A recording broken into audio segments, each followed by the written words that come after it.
Gina is going to introduce herself, but again, thanks everybody for joining us and participating. We hope you really get a lot out of this. So, hi folks. Glad you could all make it. And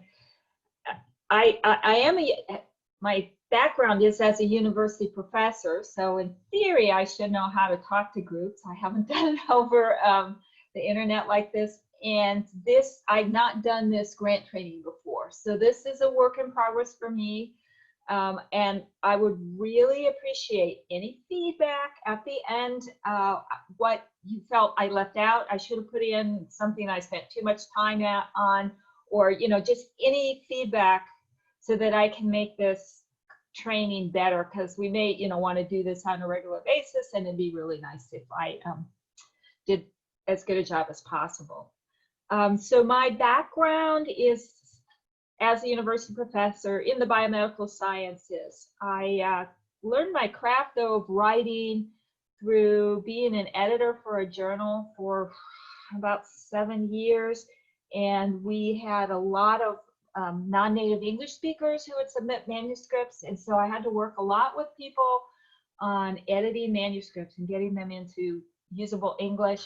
I was trained, I worked at the National Institutes of Health for a couple of years, and I got a lot of writing training and editing training when I was there, both for the web and for regular written documents. I also, as a biomedical scientist, I had to apply for many grants and was very successful at getting funding for my own laboratory.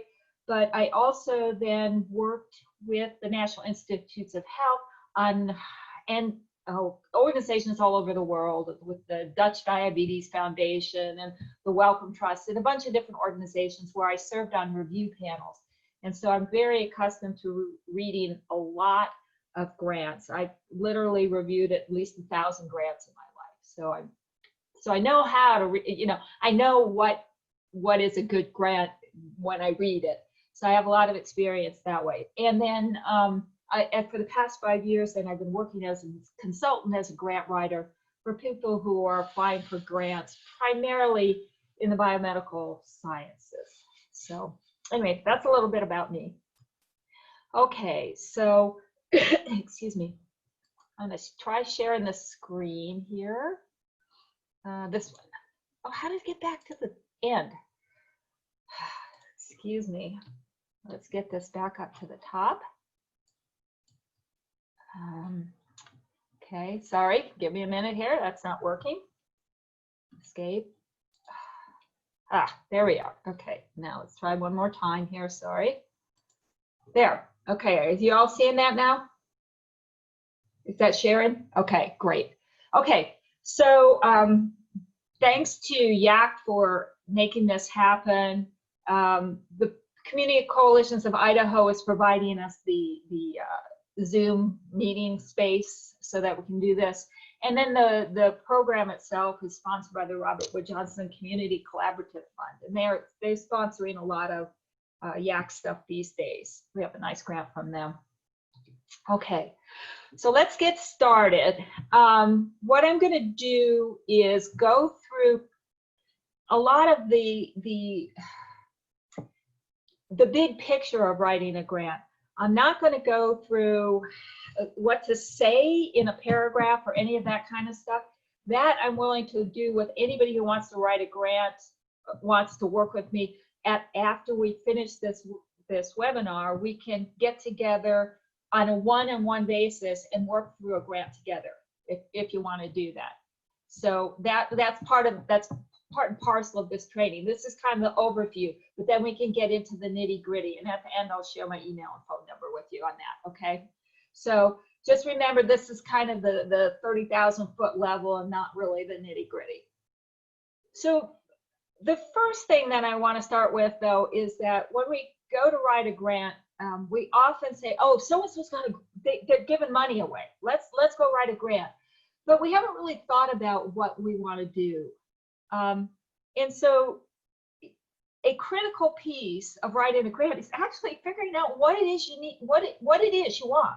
Not just a generic, oh, YAC needs money to do its stuff, but YAC needs money to fund a back to school event in Donnelly, or YAC needs money to pay for the IPA surveys. YAC needs money. You really need to think about carefully what it is you want and when you need it. And I mean, it sounds like a no-brainer to do this, but I can tell you many grants that I have read over the years don't define their needs very well. They're very vague. You need to be very precise. And before you even start to write, you need to have it in your head. It's not about writing it down on your paper. You have to know in your head what it is you want. And the other thing is distinguish what you want and what you really need. So let's say you want, I'm going to use this example a lot throughout today, is you want to build a bike path around Payette Lake. Okay, well, you know, it'd be really nice to have it 8 feet wide and concrete and have one lane for pedestrians and another lane for bikes and all that. But would a dirt path around work? Probably. So you need the dirt path. You want the cement path, or, you know, blacktop. So you need to be able to distinguish it, because sometimes you can get the dirt path, you have the grantor will have enough money to give you the dirt path and not the cement path. Well, you don't want to throw the baby out with the bathwater. You'll say, okay, fine, we'll take the dirt path. We'll figure out how to cement it over later. So distinguish wants from needs. So as you do that, what you want to think about, what's the completed project going to look like? What are the desired components, the things that you'd really like to have, but then what are the essential components? So the desired is the concrete, the essential is the dirt, okay? And then another critical thing about this is think about timeline, because funders will fund you for 1 year, 2 year, whatever their timeline is. But if you have a project that's going to take 5 years and they're funding you for 1 year, it isn't going to do you any good to apply for something that's going to take 5 years if they're only funding you for 1. Or if they're looking for long-term projects and you got something that's going to take 6 months, but the grant runs for 5 years. So you've got to, it's not just about knowing what you want to do, but you also have to consider the timeline. All this needs to be done up front before you apply for the grant. You need to think about this in advance. Whoops, try this down. Okay. And the next thing that I learned over many years of writing grants to a lot of different people is to understand your funder. Oh, excuse me, my mom is 99 years old and she just called me. Give me half a second, I gotta check on her. She fall? Are you okay?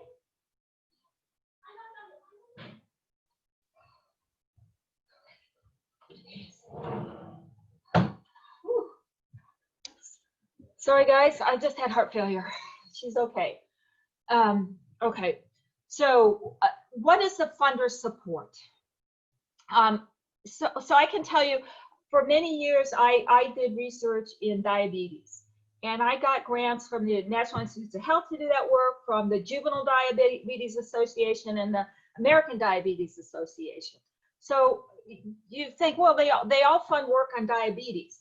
That's true, but the juvenile diabetes doesn't care about type 2 diabetes. They only care about type 1 diabetes. And so if I want to write a grant about diabetes, I can't just write a generic grant about diabetes and send it to the Juvenile Diabetes Foundation. I need to be very specific and make sure I understand exactly what it is that they care about.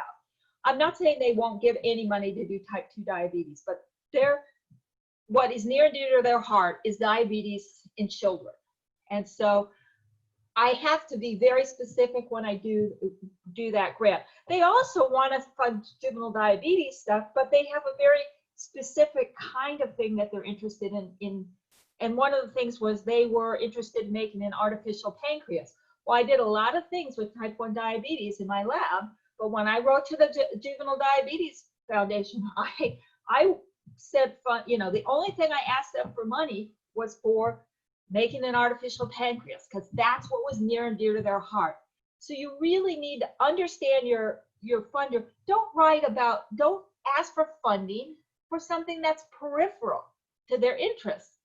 You want to nail it so that you are asking for exactly what they want to fund.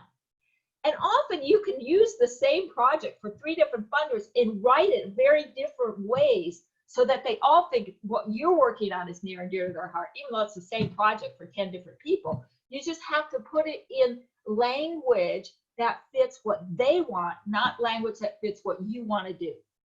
So you really need to carefully think about your funder. The other thing you want to look at is that funders don't always fund what they say they fund. They may say, oh, we fund STEM projects for kids, and they'll fund STEM projects for any kid. Well, but then if you look at the grants they've actually funded for the last 20 years, they've all been to urban, Black kids in urban schools. Okay, that's the only thing they funded. Now you're out in a rural area, you don't have a Black kid in your community. Well, that might not be the best funder for you, might not be the best fit. Even though they say they'll fund anybody, the reality is they probably don't. So look at what they've actually funded before you think about applying. And then you can often reshape, as I said before, you can reshape your needs to fit the funders. So just because when you first look at it, say, oh, they're not going to fund this project, what you need to do is think about, how can I make this project in their wheel, make it feel like to them it's in their wheelhouse. So they might be a place that really is into innovation, but you're going to use a tried and true method in a pretty conventional way. Often, however, you can make what you're doing sound very innovative.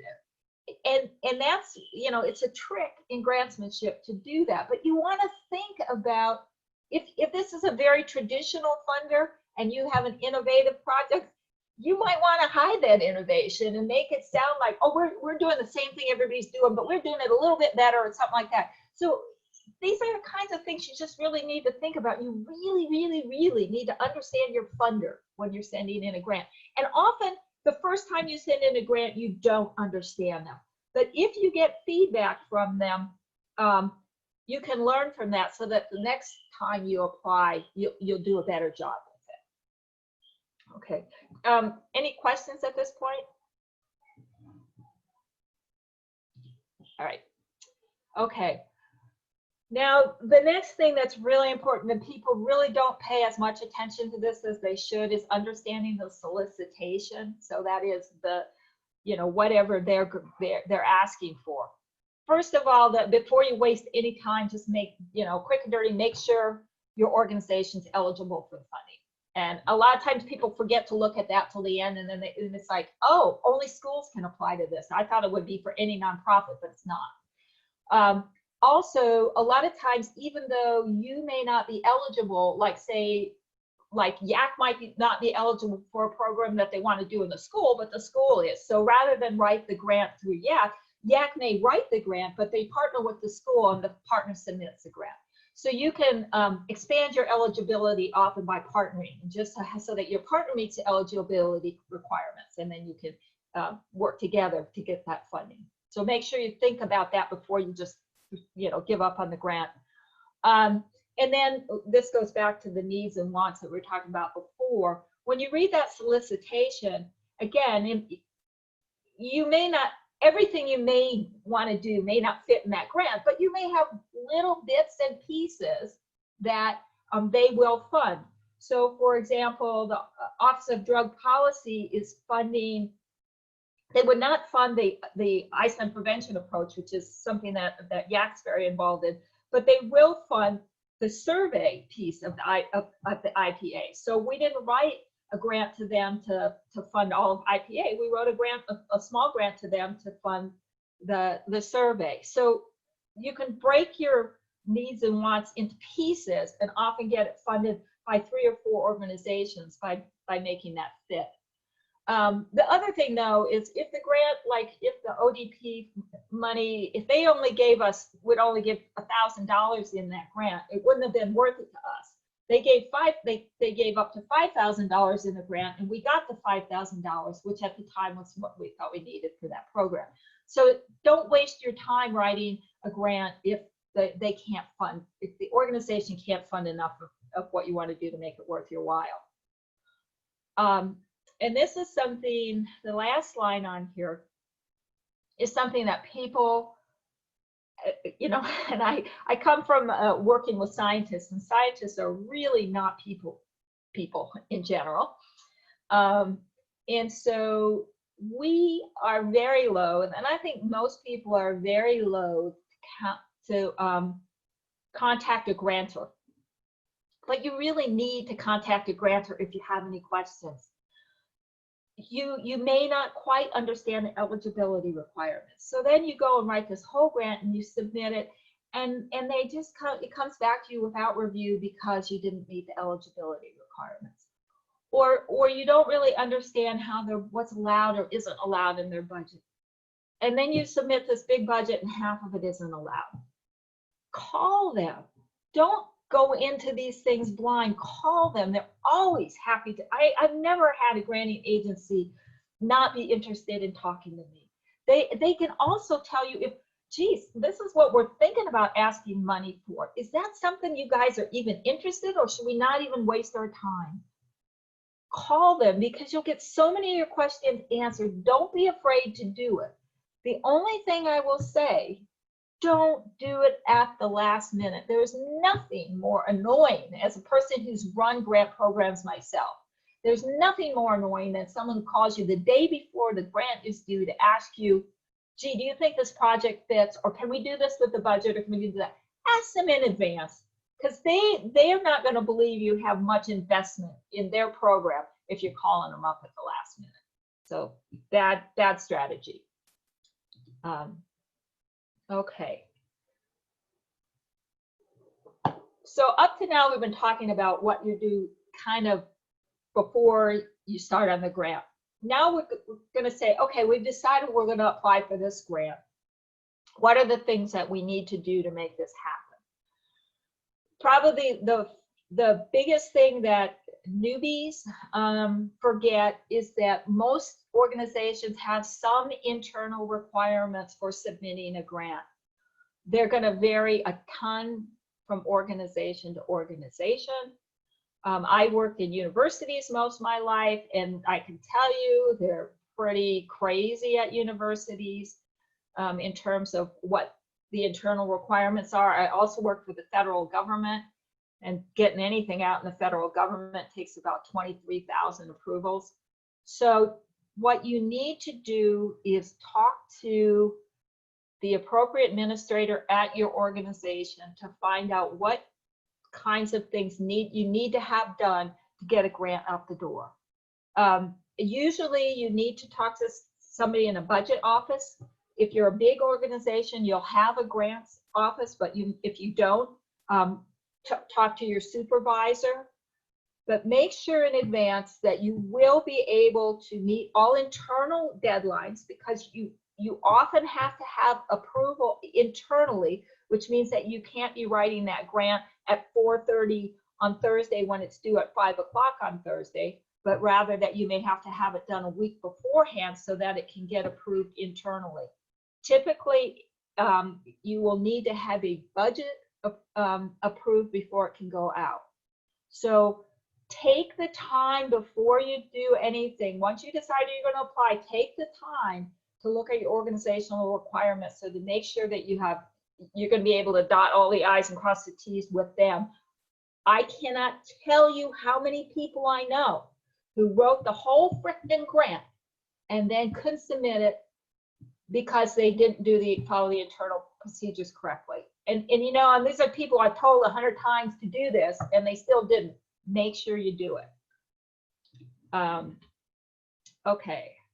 So this again goes back, we're still on I'm going to do the application, but I need to prep before I actually start writing. So you need to read through the entire application so that you know what you need to do.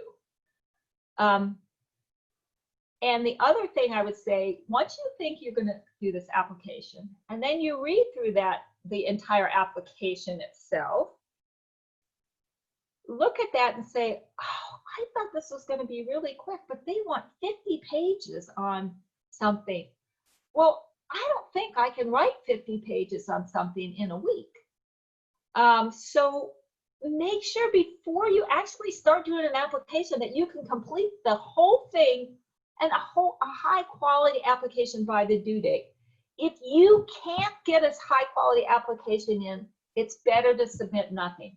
Because if you start submitting garbage to these funders, they're going to associate you with garbage. And even if 5 applications later, you finally get a good one, they may be going, these people are a bunch of idiots. I'm not even going to take them seriously. So you don't want to submit garbage. Now, I'm not saying if you've never written this for this funder, you don't submit something because you don't really know exactly what they want and things like that. No, you still submit. Go ahead and submit, and it may take you 2 or 3 times to get funded till you understand each other. That's okay, as long as what you're sending them, though, isn't a piece of garbage. Okay, only sending high quality applications is just not worth sending in a low quality application. Besides, it won't get funded anyway. So why are you wasting your time? Okay, so those are the things you need to think about in advance. So I'll stop. We got any questions at this point? All right, so we'll keep going.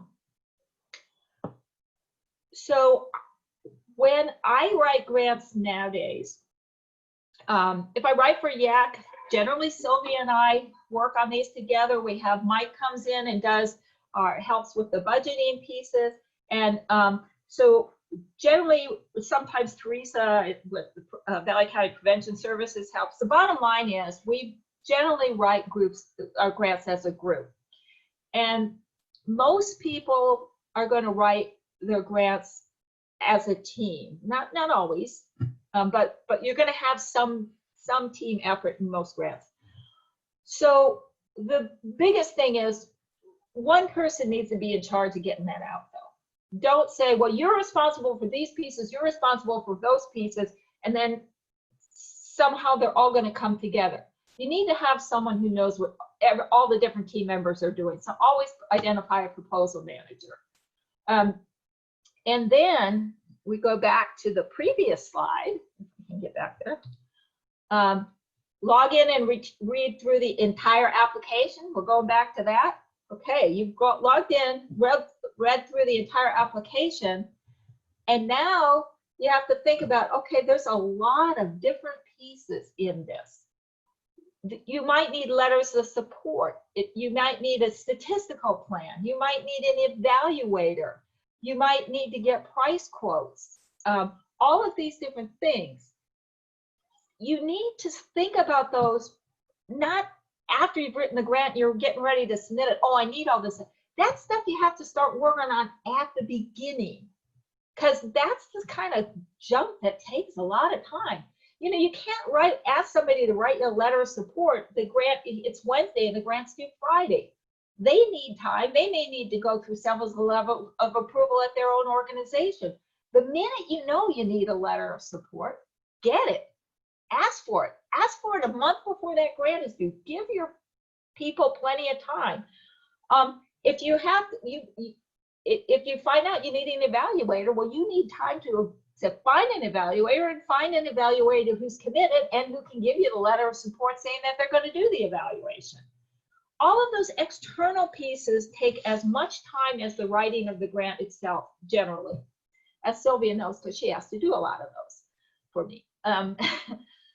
So you need to identify all of that stuff right at the beginning. So especially I identify components that require external resources, because the things that require external resources are the ones where you have little control over how quickly it gets done. So you need to get those processes started immediately, because you're going to be waiting on somebody else to get that done.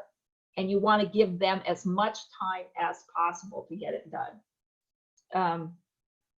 Then within the team, again, you're going to assign your tasks to different people in the team. So Mike would put a budget together for us for YAC, and Sylvia would probably get the letters of support, and she works with the evaluator, so she'd be the person to contact the evaluator.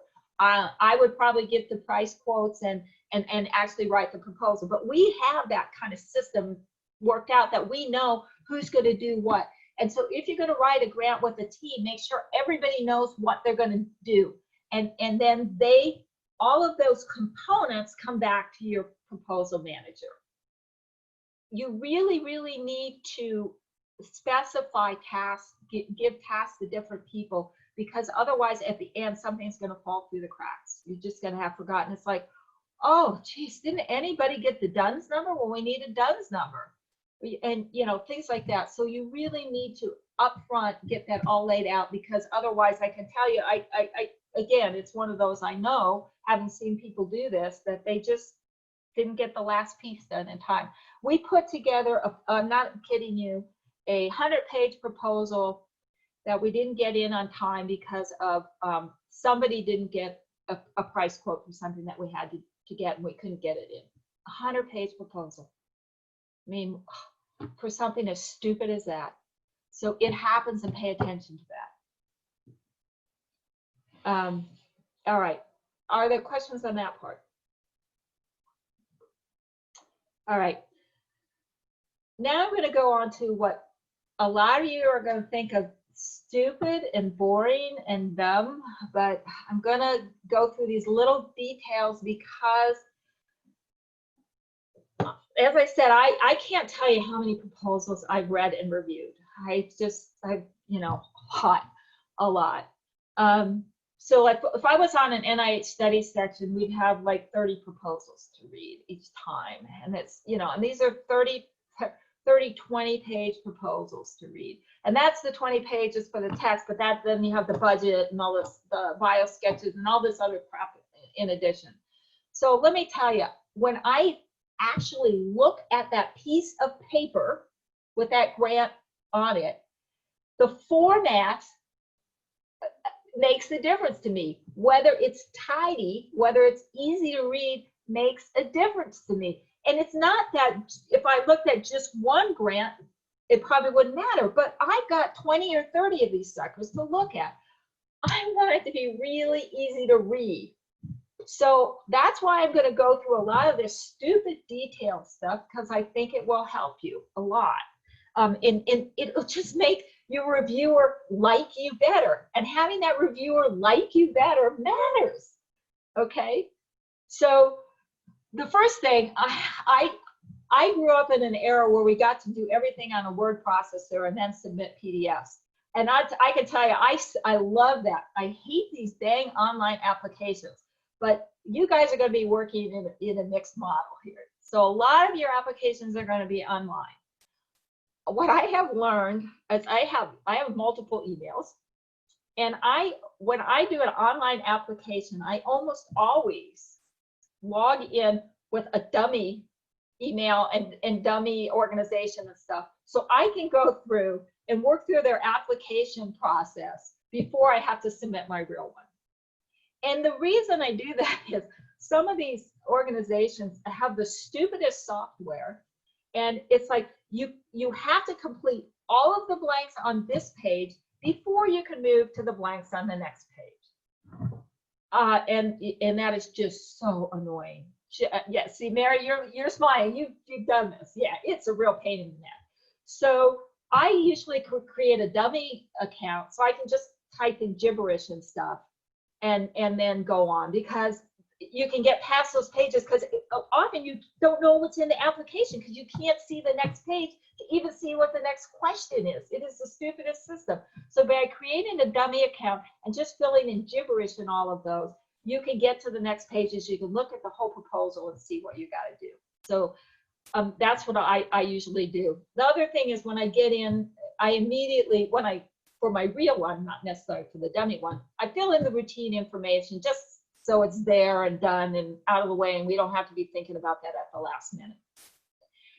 Now, many of us are tempted to write the grant in the online form, but you are far better off if you work in a word processing program when you create your document and then paste it into an online into your online form, because then you can easily edit and change it. You can send it off to others to read before you send it in. You can send a copy to your grants people at your institution before you send it in. So I never create the proposal online. I always create the proposal offline, because then it's just easier to work.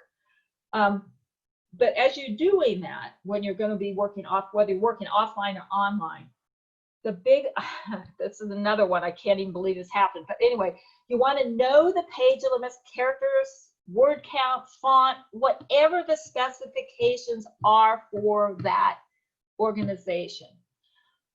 I am not kidding you. This happened about 6 weeks ago. I got a grant that was going to the National Science Foundation. I had written the draft for it, and it was 5.5 pages long for a 6-page grant. And I sent that off to them to say, I left you a half page to add in anything else that you want to add in. The draft came back to me 11 pages long, and it was due the next day. Well, if they had bothered to pay any attention to what I sent them, or to read the instructions on their grant, they would have known that this grant had a 6-page limit. And the reason that all that information they wanted in there was missing is because it had a 6-page limit. So don't be stupid, write a 12-page grant, and then all of a sudden the day before find out, oh, I can only put 6 pages in here. We literally had to cut that 11-pager back down to 6-pager in a few hours. That was not fun. So make sure you understand exactly the page limits, the character words, font, everything, all of those specifications. The other thing that you need to make sure of is if you're working, especially on an online application, it's really nice to have a table in there, and it's really nice to have pictures, but online applications probably more often than not will not be able to accept tables, and it will not be able to accept pictures. Okay, so just be aware of that. So even though it'd be really nice, and I again, this is something I really hate about online applications, you can't put pictures in general. So just make sure you know what you're working with when you do that. The way I get around it on online applications, most online applications will take bullet points. They won't take anything out, a table or something, but often they take bullet points. And so you can do kind of wiggle around with the table by using bullet points. Often they don't, but whatever. The other thing I want to warn you about is putting hyperlinks in your documents. We all like to put hyperlinks in, and we all like to say, okay, you know, if you want to learn more, go here. A lot of funders will not allow you to put hyperlinks in the documents. Be careful, and you will tick them off if you do put hyperlinks and they're not allowed. The reason they don't allow hyperlinks, two things, that there are ways for people to, I don't understand this, but apparently there are ways for people to find out who clicked on that hyperlink. And so they can often see who the reviewer is. And there are ways, the other thing is it buys you more space. So you didn't have enough space to say what you wanted to say. So you put it in a hyperlink, hoping they'll click on the hyperlink and they can read more about you. So funders see that as a way of cheating their page limits. So commonly you are not allowed to use hyperlinks. So just be aware of that. Okay. Yeah. Another thing, I happen to love Comic Sans, but I would never use that in a grant application. Grant applications are supposed to be professional, so you want to use a professional font. These are the ones I've listed are commonly accepted fonts. A lot of grantors will actually say what font you can and cannot use, but these, almost everybody will take those 4 that I have listed there. I personally use Palatino Linotype. So 2 of these are with serif, and 2 of these are sans serif, and it's all that it used to be they thought that it was easier to read fonts with serif, but they've now done more studies, and it doesn't matter whether you use a sans serif or a serif font. Either one is fine. The other thing that, again, and I'll show you an example in a minute, they will be very specific, many funders, on how many, what size your font is and what the spacing is between the lines. So what I always aim for is to use the smallest allowable font with the biggest line spacing I can get, that I can still stuff all my text in there, because you run out of space. And I'll show you why in a minute. The other thing I would suggest is you always work in exact line spacing rather than single line spacing. There are reasons, again, these are readability issues. And also you have more control over things when you do it, because if you want to have a character in your line that's a 14-point font, but the rest of the line is 12-point, if you use single spacing, that spacing will now revert to the spacing for a 14-point font instead of the 12-point font, which is what you want. And so you want to always use exact line spacing, not single space. Okay, that way you'll keep it. Everything will be tidy if you do that. And I think, yeah, okay. This is an example of what I'm talking about. So if you were to pick one of those paragraphs, which is the hardest to read, if you had to read a whole page of that, you just look at that and see what you think. Maybe I can, yeah.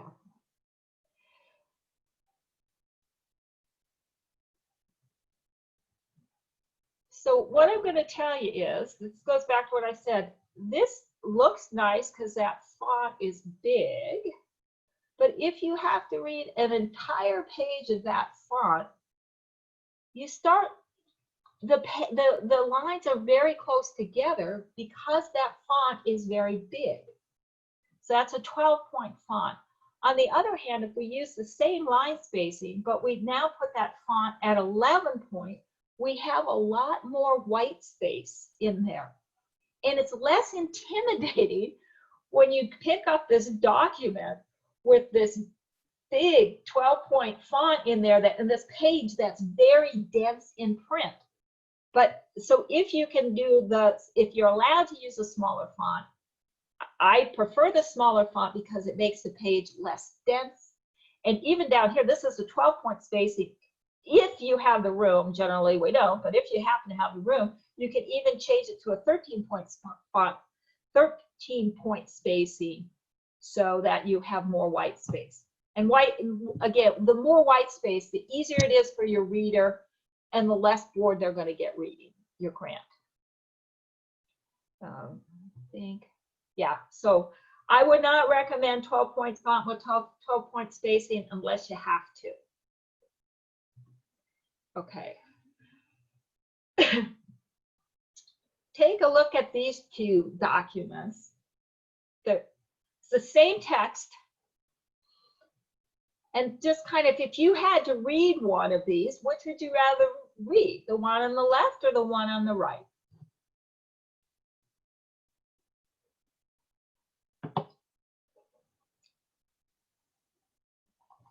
Okay, what we're going to do, this is in short paragraphs. This one is long paragraphs. Same text, they're identical text. This one has more breaks in it. And reading a paragraph this long, you can easily get lost in it. Reading a paragraph this long, it's not so easy to get lost. So again, often we have to stuff paragraphs together because we can't get it all to fit in the document. We just need more space. I get that.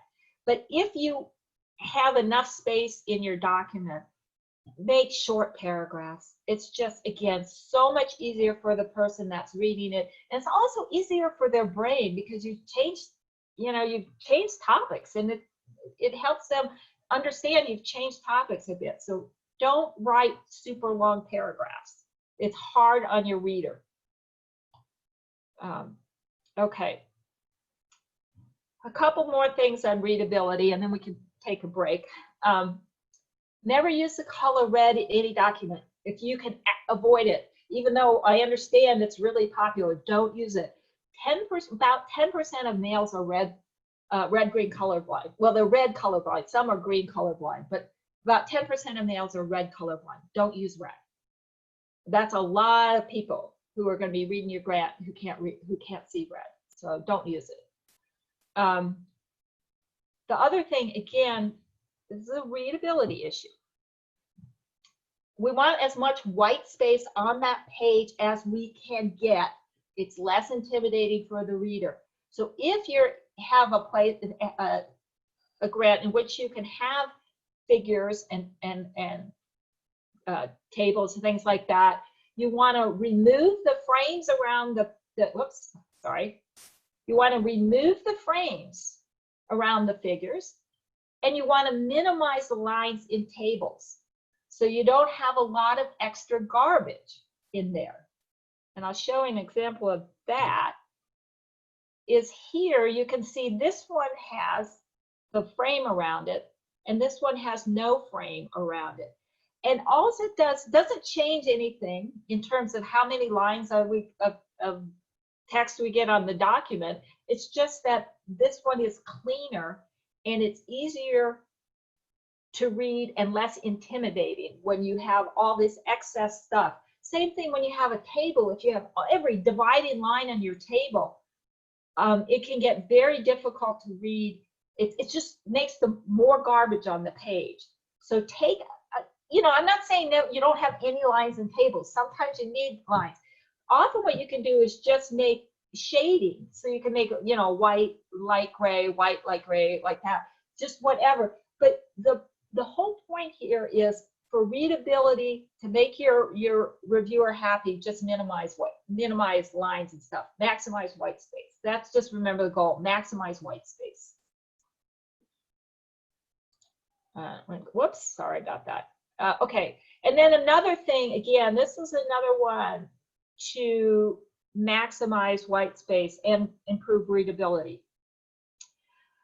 You can indent your paragraphs, and then you go to your next paragraph, and typically if you indent a paragraph to identify a paragraph, there is no space between the, I think actually I've got an example here. Yes, okay. The difference here is these paragraphs are indented. But if you look here, you come down here, you've got an indented paragraph here, but there's no space between these two paragraphs. Whereas in this one, we use the unindented format, but we have an entire line of space between paragraphs. Again, the idea is you're creating more white space by doing that, by not indenting. Instead of indenting and then having those paragraphs come down and touch, you don't indent, and you have the white space between the paragraphs. It also makes a cleaner look on the page if everything is coming down off the same spot. However, a lot of people like to justify, and I think justifying the text, that means having it all end at the same place on the right-hand side of your document. That looks very nice, but it's not very readable. So many grant agencies will not allow you to use justified text. And it's not a question of it looking pretty. It does look pretty, but it's not very readable. So they prefer you to not do that. Okay. So that's the technical nitty-gritty. You want to take a 2-minute break, or should I just keep going?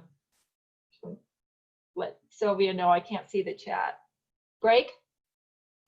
Keep going? I'll just keep going. All right, we'll keep going then. All right, so that's all of the kind of stuff before you're actually starting to write. We're now finally getting to the writing part. Are there any questions on that, the white space part? And I know you think I'm crazy for putting all that detail in, but let me tell you, I just read too many of these grants. I know it matters. Okay, it really does. Starting to write. Okay, this is something, and I have been guilty of this so many times myself, and I just like at the end and going, I can't believe I did that. Read and understand the scoring criteria before you write the grant. Okay, so you get through, you write the whole thing, and then you find out that they are going to put 30 points of this. Okay, they're going to have 30 points on who your target audience is, and you wrote 2 lines on who your target audience is. 30 out of 100 points matters on who your target audience is. And if I'd read that in advance that 30 points was going to matter, I would have written a whole lot more about my target audience, not just the 2 lines. Okay, just do it. Read and understand the criteria, and don't ignore them as you're writing the grant. Go back to each one of those criteria and say, have I addressed this? And you can say, well, this one only counts 5 points, so it's not a big deal. But when you're getting funded and you've got 100 people applying for 15 grants, an extra 5 points matters. It's the cutoff line between you getting funded and them not getting funded. When I was writing grants for NIH, typically the top 10% would get funded. So I can tell you, I was really, really picky about everything I did and made sure that I addressed every criteria in that scoring so that I could keep my lab funded. Okay, so really read and understand the scoring, and I mean understand them. And if you don't understand, we go back to what we said a long time ago. Call the granting agency and say, what do you mean? What is this? What are these criteria? I don't understand. I don't understand this. So do that.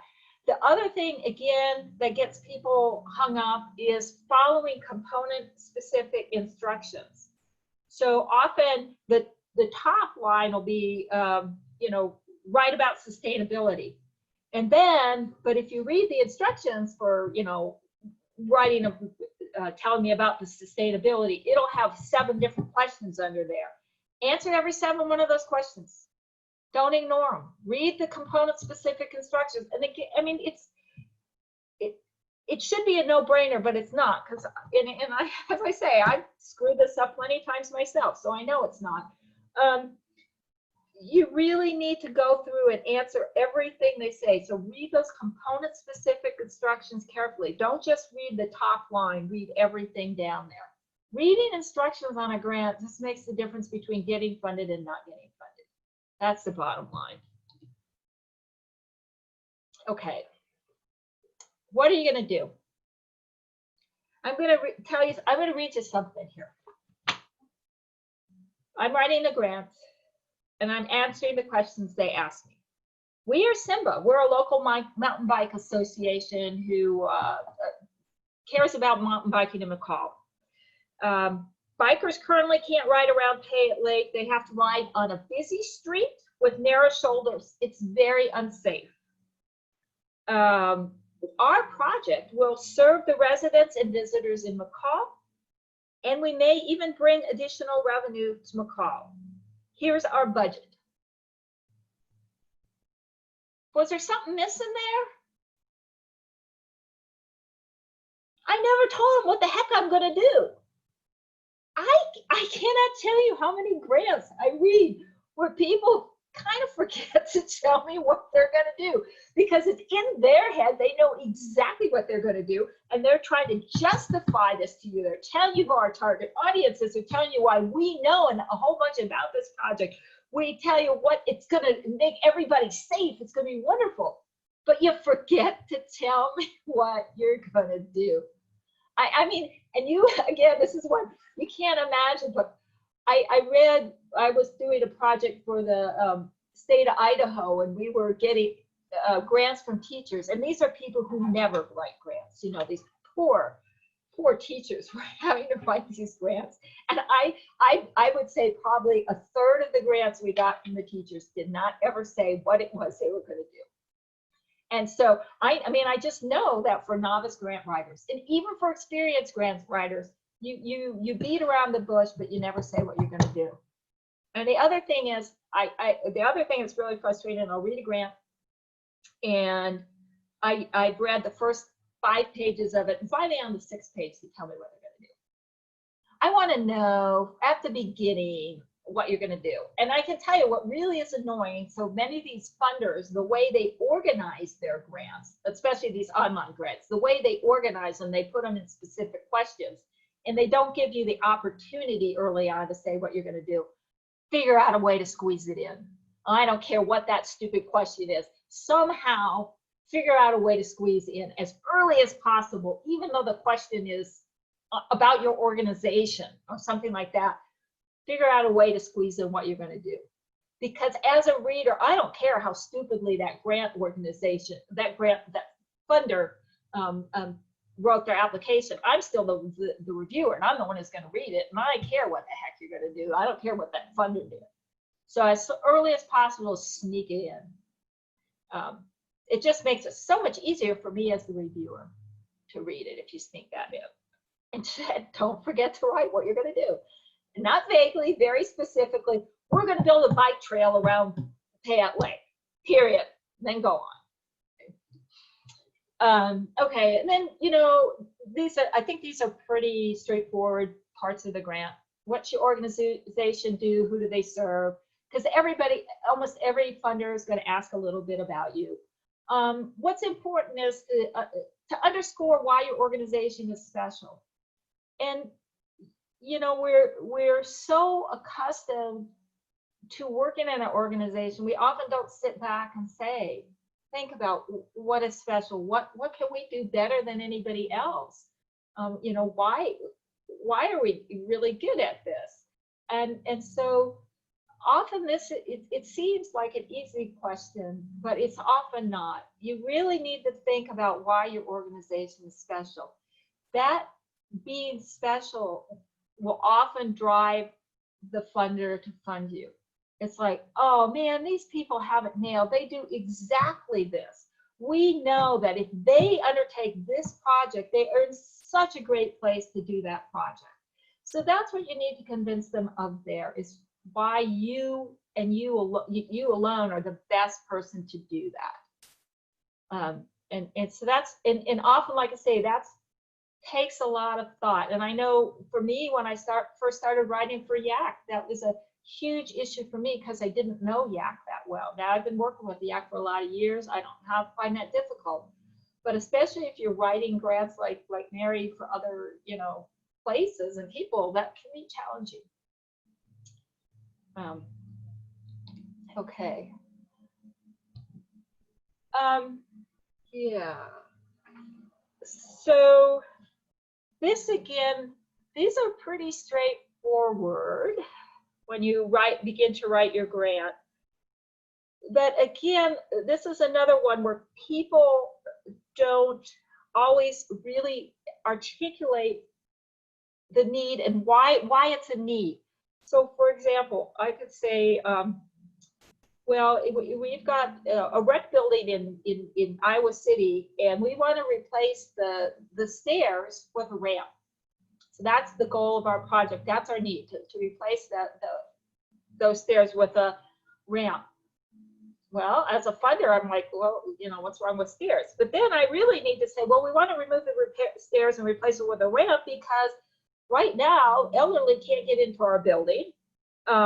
We have some disabled folks who would like to use it. We have to go out and help them in. People with strollers can't get in the building. So it's not about, when you put your needs, you have to make sure that they understand what's significant about that need. Who are you going to serve? I mean, it's not just we need a ramp, but it's why we need a ramp. Okay. And so you need it. So when you do that need, it's a need and the significance. So, you know, what's the impact of this? Why is this a need? Target audience, again, this goes back to what I was saying before about what a funder will fund. Well, they may fund, they say they fund kids, and you can say, okay, our target audience is kids, but you really want to say our target audience is kids from K through 6th grade who are low income kids, and we're going to use this target audience because they don't have access to whatever it is, X. Okay, So again, when you're doing your target audience, you want to very clearly define the target audience and also clearly define why they are your target audience. Why is it a narrow target audience instead of K through 12 or, you know, whatever? Just define that target audience, but why it's your target audience too. And then, as I mentioned this a little bit before, for everything nowadays, if you write a grant, the word evidence-based is going to come up like 300 times in a grant. The problem is, and that's great, I mean, I think it's wonderful that funders are actually making you do something that is actually likely to work. However, sometimes we're trying to be very innovative and do something that isn't evidence-based necessarily. You're trying to do something new. It's a difficult choice to make in how you present that and how you deal with the requirement for evidence-based. And for some funders, if you want to do something innovative, just forget it. Don't even go there because they simply won't fund it. And that's, again, knowing your funders. And the way you find out about that is to call them in advance, as I said before, and see, this is our idea. Is this something you guys are likely to fund? And if they say no, then don't write your grant. So there's a trade-off between innovation and evidence-based. Now, that doesn't mean that if you have something innovative, it can't be evidence-based. So I'll give you the example of what we're doing, what YAC is doing with the Iceland prevention approach. In the United States, it's really innovative. There's only one other, when we started this project, there was only one other community in the United States who was trying this model. On the other hand, it's been used in other parts of the world for 12 years now, or I don't know, 20 years, a long time. And there's literally 100 peer-reviewed publications out about this program. So the program is evidence-based, but it's very innovative in the United States. It hasn't been done in the United States. So even if you're doing something very innovative, you may be able to come up with a really strong evidence base for doing that. But you have to, again, think creatively about how you're going to hit both of those points. You always want to have some innovation because people don't want to, most funders don't want to fund the same old. Some do, but most of them don't. But you can't just go off the rails and say, hey, we just want to try this thing. You know, you have to have some justification why you think this thing will work. Okay. And then when you do provide evidence, you can't just say that. It's like, oh, we got a lot of, you know, we have a lot of poor kids in Valley County, or we have a lot of poor kids in Adams County. You know what? There are data that will tell you whether or not you have a lot of poor kids or don't. And you need to look up that data. And it can't be, don't use a .com. Whatever you do, don't use a .com. I mean, there might be a few times in the world where you need to use a .com, but in general, no. If you're going to back up a fact, it has to be backed up by somebody people will trust. And so usually your ideal sources are a government website, some sort of peer-reviewed publications, or if necessarily a university website, although I prefer government and peer review, those would be the two best.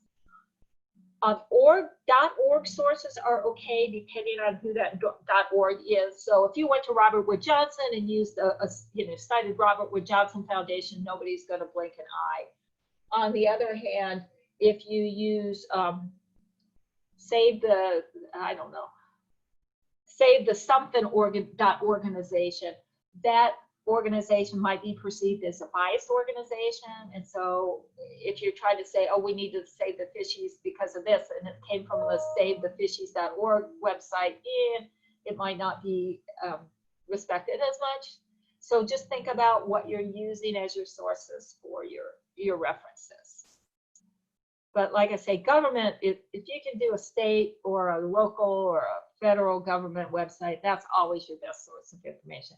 And I have a whole list of places that I go for stuff like that. So if people have questions on that, they can come back to me and I can give you some really good source information that applies to community grants. Okay, So let's see how we're doing in terms of questions. Do we have questions at this point?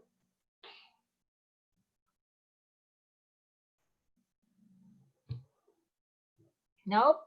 Okay, and our brains are still there. We don't need to take a break. All righty, I'll keep plowing on then. Okay, so approach. Most grants have an approach section, or what are you going to do? And this goes back to what I said before. Tell them what you're going to do. Don't beat around the bush. We're going to build a bike trail. We're going to build a dirt bike trail. We're going to build a concrete bike trail. Tell them exactly what you're going to do. Be clear and to the point. You can embellish other places, but you give them in one sentence. We're going to do X, period. And if it's 3 things you're going to do, then you're going to do, sentence 1 is going to do X, we're going to do Y, we're going to do Z. Then you can embellish. Tell them exactly what you're going to do. They want to know what they're going to fund. Okay, then after you've told them that and been really clear and to the point on that, somewhere in a grant nowadays, most of the time, they're going to ask you, well, what do you think is going to happen when you do this? And how are you going to measure your success? And that is so different from proposal to proposal. The one thing I will say is you want to be quantitative if at all possible. They don't want to hear something hand raising. Oh, the kids are going to have fun. That's not really a good measure of success. You know, how are you going to decide the kids are going to have fun? So what you want to do is put an outcome that, again, is your expected outcome is that we're going to have more access to MAT training. That has to do with substance use disorder, but we're going to have more access to MAT. I mean, the people with substance use disorder are going to have more access to medical assisted, medical assisted treatment. That's it. That's what MAT stands for. So, and then how are we going to measure that our people are going to have more access to medical assisted treatment? We're going to certify 3 new MAT waiver professionals. Okay. Our outcome, we're talking about our bike list. We're going to have, our outcome is we're going to have increased bike access to Payette Lake. How are we going to know? How are we going to measure that? Well, we've completed 3 miles of new bike trail by such and such a date. So you want to be very, very specific. Often, as I was talking about before, if we're going to have kids at some event and we want to say, oh, this event was successful, measures of success can be a little bit tricky. So that is something that when you think about writing your grant, you should think about what are your goals. Our goals might be to have 100 kids there, or our goal might be to have the event, and then our success may be have 100 kids attend or whatever. But when you're setting your goals, you really need to think about, well, what does success look like? I mean, you know, we're going to have this event, but what makes it a good event? What if I had 10 people come, is that event good, or does it have to have 100 people for that event to be good? This should all be kind of upfront so that by the time you get to the expected outcomes and measures of success, they're pretty much in your head and you know what they are. But when you give it to the funder, be really specific, because they want to know that you've thought about it, that you know where you're going with it. If you don't have a measure of the success, then, I mean, what's the point? If you don't know what's good or bad in what you did, what's the point? Okay, let me check my time here. All right. So this is another one that most granting organizations now require. This is for community grants. Other kinds of grants, not so much. But when it comes to a community grant, you're almost always going to have a question about sustainability. And unfortunately, most funders don't really say what they mean by sustainability. So you really have to guess. And sustainability is something it's nebulous. It's difficult to prove that whatever you have is sustainable. Sylvia and I went to a 1.5-day training last year on sustainability. So it's a really complex issue that funders want you to address, and I understand for most of us it's very difficult. So they can define sustainability as sustainability of the organization. They may define it as sustainability of the facility if you're building a building or something, or instituting an office. They may as sustainability of the project. So is this a one-off, or is it going to happen every year? Or sustainability of the funding. And often the funder will want you to answer all of those. Often they only care about one of them. But it's often very difficult to address those. And so one way to get a clue of what they want is to look at the funding scoring guidelines, because sometimes in their scoring guidelines, they'll give you some clues as to that. Sometimes in their component specific instructions, they really will tell you exactly which aspects of sustainability they want you to address. And if you don't get the information, I really highly recommend that you call them about what they're looking for in terms of sustainability, because generally, in my experience, it's just so vague. It's just so vague. But these are kind of the biggies in terms of the 4 things. And if you cannot get any information on what it is they're looking for, I would try to address all 4 of those components. If you have no guidance, I would try to address all 4 of those. And that's something where, again, that's so specific from grant to grant. I don't want to say a lot on it, but if you get that question and you have questions about how to answer it, feel free to contact me, and we can work through it together and try and figure out something that makes sense for your organization to answer that. But it's a tricky one.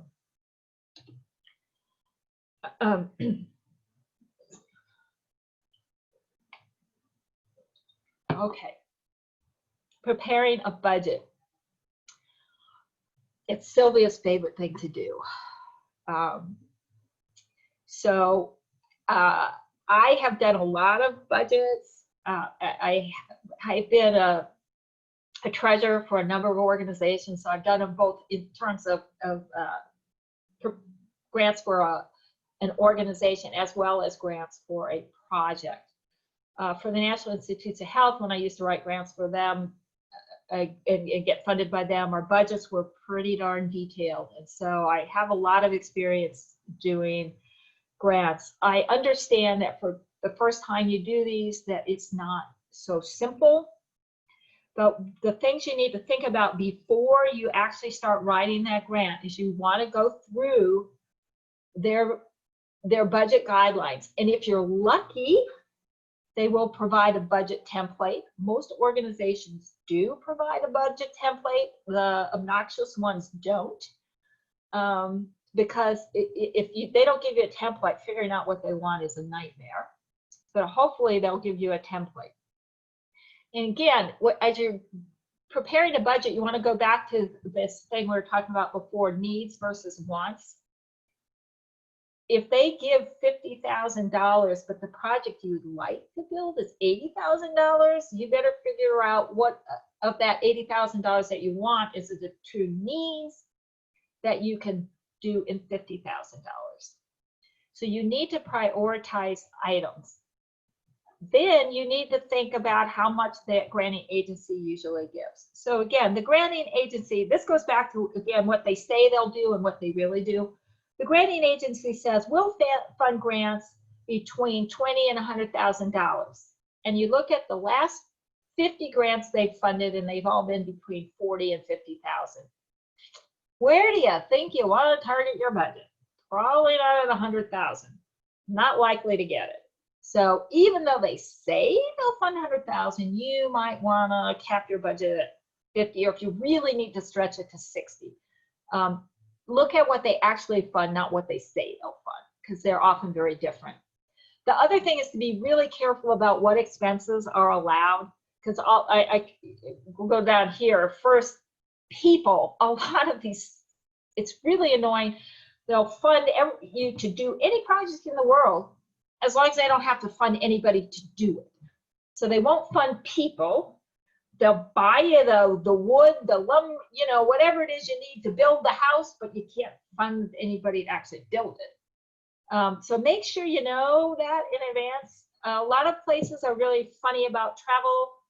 So again, you need to think about whether or not you really need travel money. And the other thing, just like don't put phones in. People get really, even though I know we all need, funders are funny about phones. So I'd be shy away from asking for money for phones.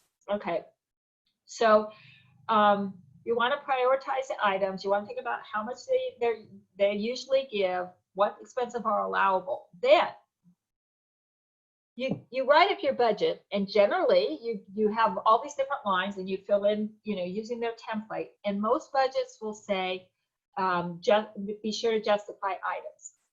And I can tell you again, this is one of my favorites, especially with the teachers who have no experience writing grants.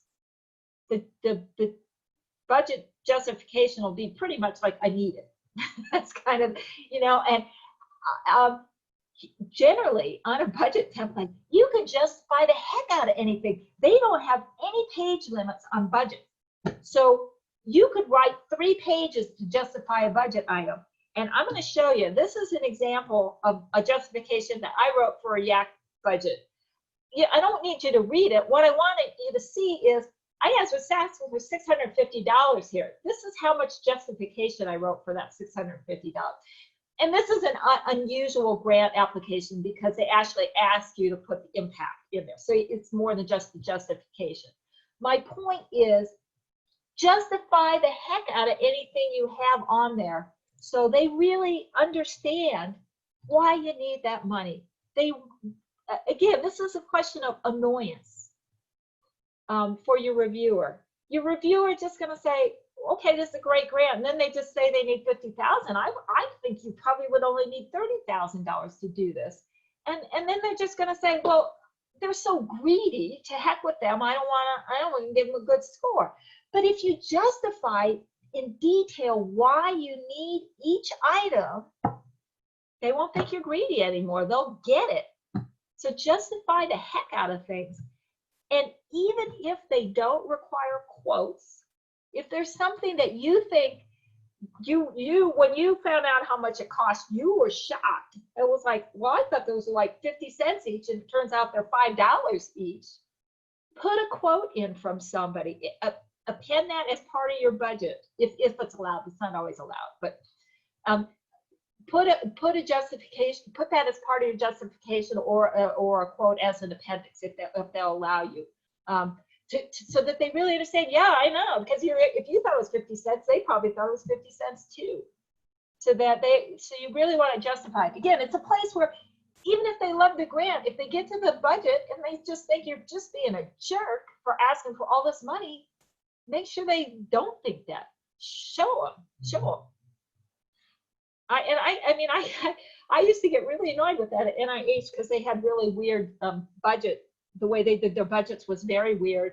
And man, there would be people who were just asking for literally like $500,000 for something, as far as I could tell, could be done for $300,000. Just like, no way. And then they made a lot of work for me because I would have to go to NIH and say, okay, yeah, this grant's great. And I gave it a high score, but you have to cut the budget, and this is why. And then I have to justify to NIH why they should cut the budget. And then I'm really ticked off at the people. And then, you know, that may influence things that shouldn't, but it might. Okay, so any questions at this point on the budget? So, we're good. All right. So then, you know, we've got the budget. I mean, you've gotten the grant put together. You've gotten that early enough so that you can send it off to get all your internal approvals. You collected all of your letters, all of your, you know, other pieces of information that you need. You've got everything together. Your whole package is there. Now you're going to reread the proposal to make sure all the scoring criteria are addressed. And again, this is one of those things that I can tell you, I did one, as many grants as I've written, I did one 3 or 4 weeks ago where I realized I had not addressed one of the scoring criteria in the proposal. Because I've written so many of those, it was kind of in my head, I knew I needed to have that in there, but I just, as I read through it, I went, oh my gosh, I never wrote that paragraph in there that I needed to write about X. So reread it to make sure you've done everything. You kind of forget and you copy and paste and you cut a paragraph out and you forgot to put it back in. Reread it. Reread it for consistency and flow. And this is really important when you have 4 or 5 people writing parts of the grant, because everybody has a different writing style. The other thing that can happen is that you started out saying we were going to buy blue balloons. And by the end of the grant, you've all decided, oh my gosh, we really need to buy green balloons. Blue balloons won't work. I should try orange. It's easier to say. Anyway, so now, but somebody wrote their part really early on, and they wrote about blue balloons. And then all of a sudden, you switch to green ones later on, and it's like, oh my gosh, we screwed up. We need to. So I do a lot of clinical trials, grants for clinical trials, and we'll start out saying, well, we're going to do 40 subjects, and then somewhere along the way we realize, oh, but we need to do this, and then that number changes to 50. But we wrote the top part of that grant, a month ago, and we said 40, and so you need to go through and make sure you haven't screwed up and said 2 different things in 2 different places, because people working at different time frames and things like that. It happens all the time in grants, all the time. And it's really hard for a reviewer because they don't know which one to believe, which one is the correct one. They probably understand it was a mistake, but how do they know which one was the mistake? The 40 patients or the 50 patients, or the blue balloons or the green balloons? Okay, so you're going to reread it, make sure everything's right, send it to your organization, let them do whatever they do. And then in gory detail, make sure none of your components are missing, because the worst thing, again, you can do is send in a grant and done all this work, and you forgot to send in the bio, most of the time you have to have a bio sketch about people, that's something, and you forgot to send in the bio sketch for the statistician on the proposal. And that's it, you don't get funded because you didn't send in that one piece of paper. So make sure everything's good. And then do what I didn't do for the slide presentation, and we won't talk about how many mistakes there are in here. Do the spell and grammar check. That's simple enough. It doesn't take very long. Don't forget to do it. If you have lots of mistakes in your grant, and they might be just tiny little mistakes. They don't affect the sense of it, whatever. But it shows the reviewer that you didn't care. Or, you may really have, but they're going to think you didn't care. You didn't take the time. You didn't bother to go do the spell check. You didn't bother to format everything the same way. So you've got one font on this page and another font on that page. Messiness just doesn't go. So for most things, you say don't sweat the small stuff. On a grant, I say do sweat the small stuff. Making it look pretty matters. Because these poor reviewers, remember, they're reading a lot of them. They're not looking for ways to fund you. They're looking for ways to not fund you, because they've got 50 grants and they can only fund 10 of them. So they're looking for reasons to throw you out, not for reasons to keep you in general. Okay. All right. So at this point, are there any questions about what I talked about, or is there something else that I didn't talk about that you would like me to cover?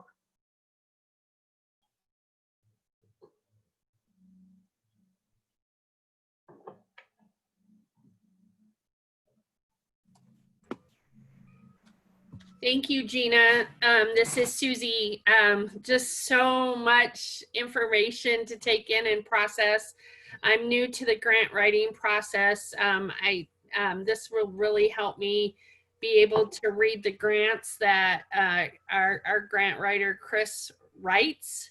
and she has me read them. And now I believe I'll have better knowledge on how to help her fine tune them. Definitely would love to have coffee with you someday, and maybe really help us fine tune what we're looking at and whether or not we fit some of the grant criteria for what we're applying for. Yeah, thank you. I'm sure I'll come up with more questions, and look forward to listening to the recording. As with all my kids at home, I've had lots of interruptions I was hoping I wouldn't have, so I'll have to listen to it all. But I have taken several pages of notes, so thank you, Gina, for your time putting this all together. Thanks, Susie.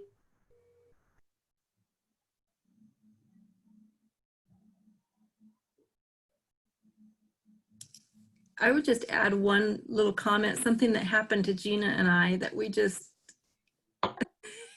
we felt horrible about. Embarrassing. Yeah, it was embarrassing. But so even, anybody can make this mistake, but if you are working on a grant with other people, make sure that you communicate who is submitting the grant. We each thought that the other had submitted the grant, and we got to talking, and it was like, well, you submitted the grant, didn't you? It was like, no, I thought you did. So we missed a grant opportunity. We had it all ready, it was all ready to go. T's crossed, I's dotted, whatever. And so just communicate if you're collaborating on who's doing what and who is submitting. Very important.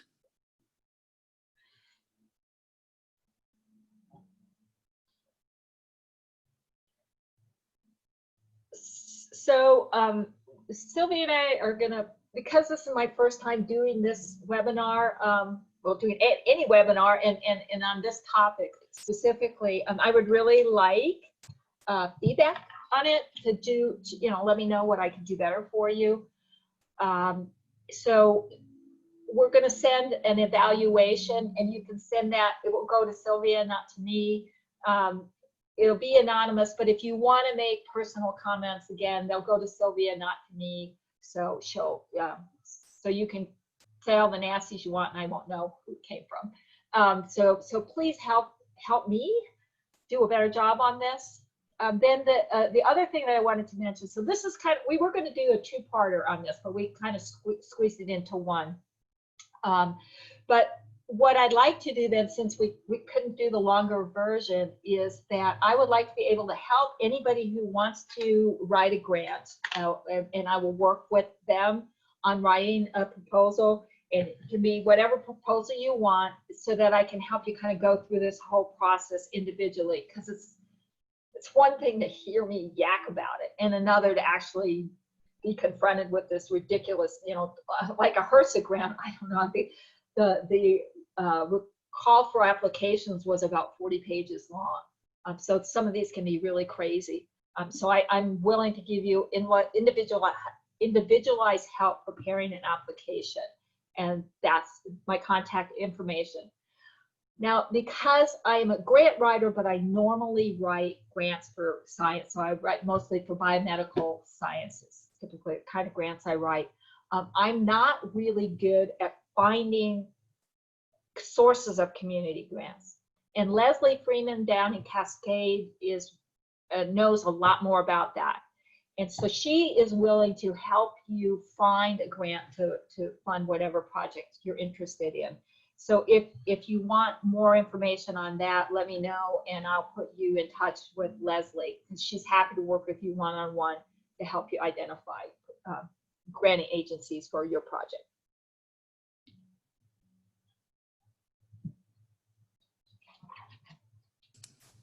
That's great. Thank you, Gina. Does anybody else have questions, or if you have ideas, or I think Gina mentioned it earlier, things that you would like to know more about that she could include next time, just let her I know that. That'd be great.